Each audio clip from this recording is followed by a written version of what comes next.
Elle est au service des entreprises du territoire, une chambre de commerce et d'industrie, une institution. Elle représente les intérêts du commerce, de l'industrie, des services. Elle gère les ports, les aéroports, les portes d'entrée de l'île, un budget de plusieurs dizaines de millions d'euros, près de 350 salariés. Prendre sa tête, c'est tenir une clé. Dans les années 90, son président s'appelle Gilbert Casanova. Son nom est retrouvé dans un trafic international de stupéfiants. Un autre président est emprisonné pour association de malfaiteurs, pour des fonds publics détournés. En 2012, un autre président, Jacques Nasser, ne termine pas son mandat. On le retrouve un matin d'automne dans son commerce d'Ajaccio.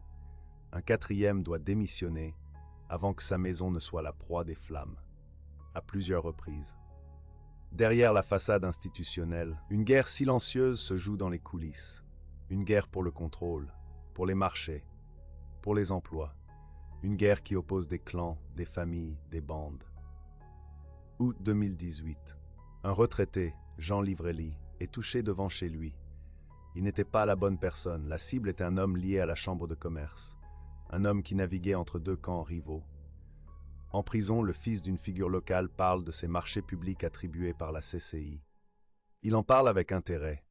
L'institution gère toujours les aéroports et les ports, les portes d'entrée de l'île. À qui profite chaque passage?